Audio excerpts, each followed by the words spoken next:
आपने कई फिल्में देखी होंगी और ये भी जानते हैं कि हर फिल्म को हिट कराने के पीछे कई लोगों की मेहनत होती है, एक पूरी टीम होती है। लेकिन जब बात पवार के रिटायरमेंट वाले पॉलिटिकल थ्रिलर की हो तो एक एक तस्वीर माने रखती है, एक एक डायलॉग के पीछे का भावार्थ समझना बहुत जरूरी होता है। समझना और समझाना ये भी बहुत बड़ी जिम्मेदारी होती है और इसी जिम्मेदारी को सुप्रिया सुले और अजीत पवार निभाते नजर आए। आप भी देखिए।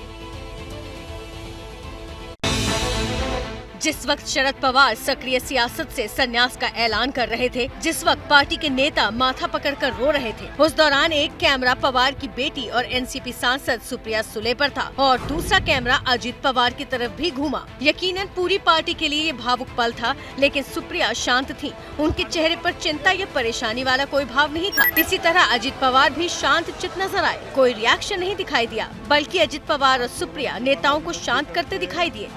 वय झाल्यानंतर नवीन लोकांना संधी देत असतो, शिकवत असतो, तशा पद्धतीने सगळ्या गोष्टी होतील ना। त्यामध्ये तुम्ही कशा करता काळजी करताय? काँग्रेसचे तुम्ही उदाहरण दिले, आज काँग्रेसची काय परिस्थिती आहे तुम्ही बघा। जीवन पर्यंत पवार साहेब राष्ट्रीय अध्यक्ष राहणार म्हणजे राहणार, हे आमच्या कार्यकर्त्यांचा निर्णय आहे, तुम्हाला मान्य करावा लागेल। इतना ही नहीं, जब एनसीपी के वर्कर्स पवार के फैसले के खिलाफ इकट्ठे हो गए, रास्ता रोकने लगे, तो उस दौरान भी सुप्रिया सुले और अजित पवार एक साथ दिखे और कार्यकर्ताओं की बात शरद पवार से करवाई। बोला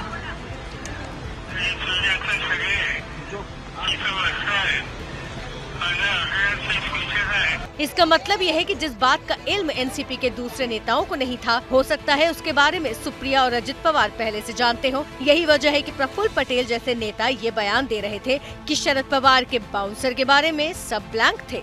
पार्टी में बिल्कुल बात नहीं हुई थी। मैंने बल्कि पवार साहब को अभी स्टेज पे जब ये घटना चल रही थी तभी मैंने उनको पूछा, मैंने बोला आपने हमसे बात भी नहीं किया? तो बोले मैंने अगर बात किया होता तो आप लोग हाँ बोलते क्या मुझे? हालांकि इसका दूसरा मतलब ये भी है कि शायद शरद पवार ने इस्तीफा देकर पार्टी की अगली लीडरशिप को लेकर सब कुछ क्लियर कर दिया है, क्योंकि वो सुप्रिया और अजित पवार के बीच पावर को बैलेंस तो पहले ही कर चुके थे।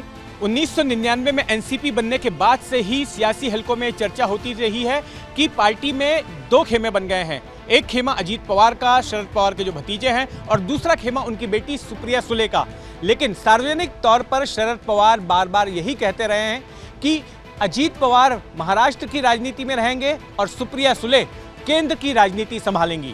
मगर शिवसेना में टूट के बाद पवार को एनसीपी की चिंता सता रही थी और जब सुप्रिया को लीड रोल देने की अटकलें बढ़ी, तब अजीत पवार ने अपनी पावर दिखानी शुरू कर दी और उनके समर्थन में कई लीडर्स दिखाई दिए। पवार चाहते थे कि एनसीपी का हाल शिवसेना जैसा ना हो, इसीलिए उन्होंने सेफ एग्जिट वाला रास्ता तलाशा, जिसने महाराष्ट्र में पार्टी की अंदरूनी सियासत को साधा और पवार के दिल्ली प्लान को विस्तार देने का मौका दिया। मीटिंग वगैरे असेल तरी देखील त्याच्यामध्ये आपण जसं आपल्या घरामध्ये वय झाल्यानंतर नवीन लोकांना संधी देत असतो, शिकवत असतो, आपल्या अधिपत्याखाली त्याला मार्गदर्शन करत असतो।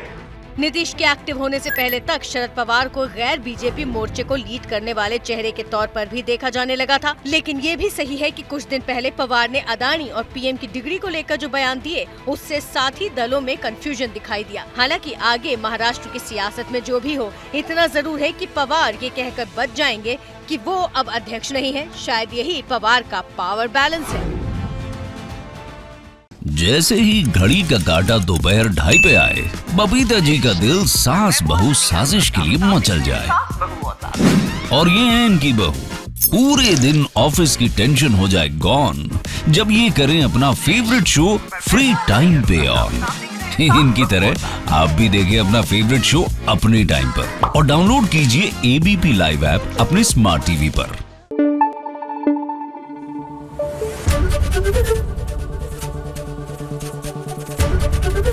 एबीपी न्यूज आपको रखे आगे।